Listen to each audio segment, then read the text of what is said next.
রাধে রাধে। নমস্কার বন্ধুরা, আশা করি আপনারা সকলে ভালো আছেন, সুস্থ আছেন। ফিলো ফ্যাক্ট চ্যানেলে আপনাদের সকলকে স্বাগতম। আজ আমরা মহান দার্শনিক শ্রী রজনীশ ওশোর একটি অমূল্য বক্তব্য নিয়ে আলোচনা করব। আশা করি আপনাদের সকলের ভালো লাগবে। যদি ভালো লাগে চ্যানেলটিকে সাবস্ক্রাইব করবেন আর আপনাদের প্রিয়জনের সাথে শেয়ার করবেন। রাধে রাধে। বন্ধুরা, আমাদের জীবনের সবচেয়ে বড় ট্র্যাজেডি হলো এটাই যে আমরা সবাই অন্যের মতো হতে চাই। ছোটবেলা থেকে আমাদের শেখানো হয় তোমাকে বুদ্ধের মতো হতে হবে, আলেকজান্ডারের মতো হতে হবে, অথবা কোনো মহান ব্যক্তিত্ববান মানুষের মতো হয়ে উঠতে হবে। কিন্তু কোনো বাবা মাই তার সন্তানকে এ কথা বলেন না যে তুমি তোমার মতোই হও। আজ আমি আপনাদের সাথে এমন একটি গল্প শেয়ার করব যা আপনার জীবনের সব ধারণাকে ভেঙে দেবে।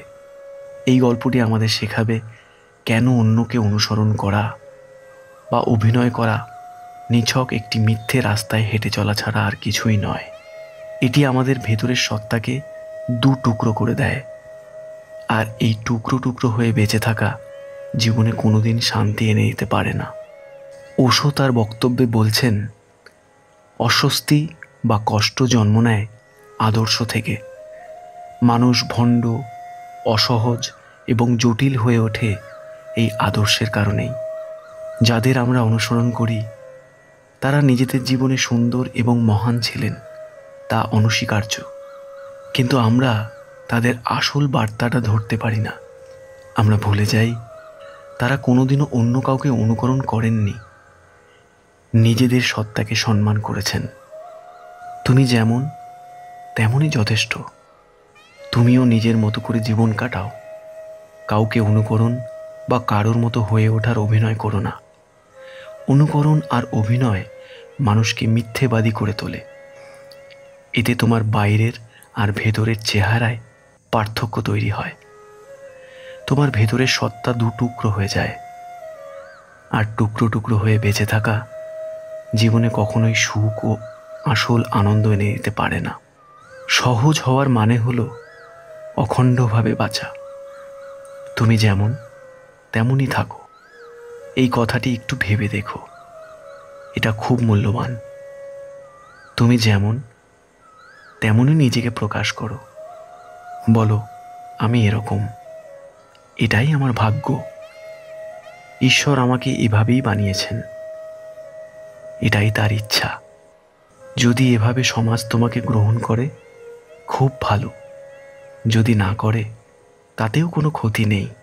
যখন তুমি চাইবে যে সমাজ তোমাকে সম্মান দিক, তখনই ঝামেলা শুরু হবে। কারণ সমাজ সম্মান দেবে তাদের নিজেদের স্বার্থের ভিত্তিতে। যদি তুমি তাদের শর্ত পূরণ করো তখনই সম্মান পাবে, আর যদি না করো তবে অসম্মানিত হবে। যে মানুষ অন্য কিছু হতে চায় সে আসলে ভীত হয়ে পড়ে, আর যে ভয় পায় সে দুর্বল হয়ে যায় এবং নিজের আত্মাকে হারিয়ে ফেলে। কিছু হতে চেও না, তুমি যেমন তেমনই যথেষ্ট। ঈশ্বরের দৃষ্টিতে তুমি গ্রহণযোগ্য। তিনি তোমাকে গ্রহণ করেছেন, না হলে তোমার অস্তিত্বই থাকতো না। জুনেদ নামের একজন সুফি ফকির ছিলেন। তিনি একটি নতুন গ্রামে বসবাস শুরু করলেন। তার যে প্রতিবেশী ছিল সে প্রচণ্ড বিশৃঙ্খল এবং অসহ্যকর ছিল। কিছুদিন তো তাকে জুনেদ সহ্য করেছিলেন, কিন্তু অবশেষে আর পারলেন না। একদিন তিনি নামাজ পড়ার পর ঈশ্বরের কাছে প্রার্থনা করলেন, হে প্রভু, এই অসহ্যকর প্রতিবেশীর এই পৃথিবীতে কী প্রয়োজন? এই পরিবার সবাইকে অতিষ্ঠ করে তুলেছে। এরা না থাকলেই তো সবাই শান্তিতে থাকতে পারে।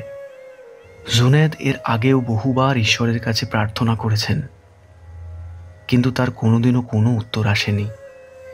কিন্তু আজ উত্তর এলো। এক দৈব কণ্ঠস্বর তাকে বলল, জুনেদ, তুমি 4 দিন হলো এখানে এসেছো, আর আমি এর সাথে 60 বছর ধরে রয়েছি। সে 60 বছর ধরে আমার প্রতিবেশী। আমি 60 বছর ধরে তাকে সহ্য করছি, কারণ আমার কাছে সবাই প্রতিবেশী। আর তুমি 4 দিনও পারছো না? যখন আমি তাকে সহ্য করছি, তখন তার মধ্যে নিশ্চয়ই কোনো কারণ আছে, কোনো গোপন রহস্য আছে। আমার কাছে প্রার্থনা করার আগে অন্তত একবার তোমার এটা ভাবা উচিত ছিল, যাকে ঈশ্বর স্বীকার করে নিয়েছে তার ব্যাপারে তোমার কি অভিযোগ থাকতে পারে। এই কথা শুনে জুনেদ সেই দিন থেকে আর কোনো মানুষকে বদলাবার জন্য প্রার্থনা করেননি, কারণ তিনি বুঝলেন ঈশ্বর যা চাইছেন এই সৃষ্টিতে তাই ঘটছে, তাই ঠিক। আমরা কে? আমরা তো অতি নগণ্য। একবার কিছু লোক যিশুর কাছে একজন ব্যভিচারিণীকে নিয়ে এলো এবং বলল, এই নারী ব্যভিচার করেছে। আমাদের পুরনো ধর্মগ্রন্থ অনুযায়ী একে পাথর মেরে হত্যা করা উচিত। আপনি কি বলেন? যিশু নদীর ধারে বসেছিলেন।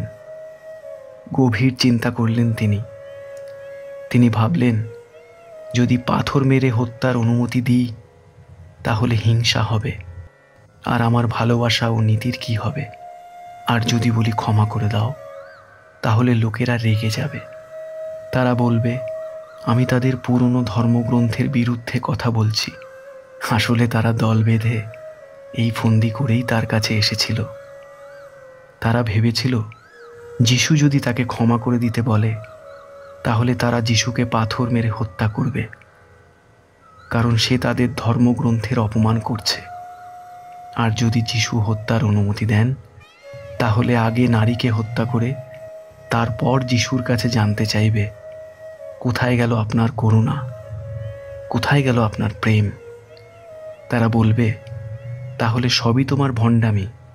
তুমি মানুষকে বোকা বানিয়েছ, তুমি নিজেই নিজের কথায় স্থির নও। কিন্তু তারা জানতো না যিশু কি উত্তর দিতে চলেছেন। যিশু বললেন, তোমাদের পুরনো শাস্ত্র ঠিকই বলেছে, পাথর হাতে নাও, এই নারীকে হত্যা করো। কিন্তু কেবল তারাই পাথর মারবে যারা কোনোদিন ব্যভিচার করেনি, এমনকি ব্যভিচারের কথা চিন্তাও করেনি। যারা সামনে দাঁড়িয়েছিল তারা সম্ভবত গ্রামের প্রধান এবং কমিটির সদস্য।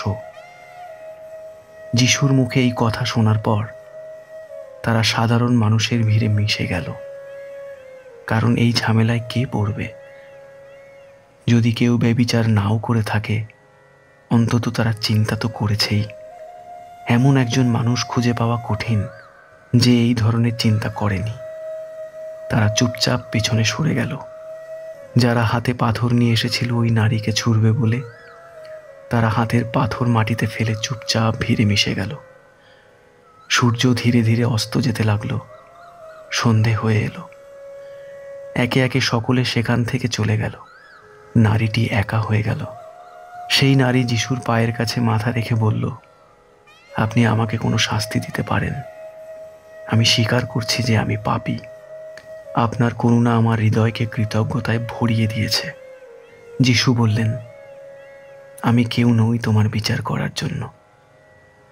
তুমি আর তোমার ঈশ্বরের মাঝখানে আমি কেউ নই। তুমি কি ন্যায় করেছ আর কি অন্যায় করেছ তা তুমি জানো, আর তোমার ঈশ্বর জানেন। যদি তোমার মনে হয় তুমি কোনো ভুল করেছ, তাহলে এখন থেকে আর করো না। আর যদি মনে হয় যা করেছ তা ঠিক, তাহলে যা করছো তা করে যাও। তোমার আর ঈশ্বরের মধ্যে অন্য কোনো তৃতীয় কেউ নেই। তোমার আর ঈশ্বরের মধ্যে শেষ সিদ্ধান্ত হবে। চূড়ান্ত বিচারক হবেন ঈশ্বর। সহজ জীবনই আসল পথ। যিশুর বক্তব্য এটাই ছিল, খারাপেরও নিন্দা করো না, কারণ ঈশ্বর এই সমস্ত সৃষ্টিকে চালনা করছেন। যেমন তোমায় চালনা করছেন, ঠিক তেমনি যে তোমার চোখে খারাপ তাকেও তিনিই চালনা করছেন। এর পেছনে নিশ্চয়ই কোনো কারণ আছে।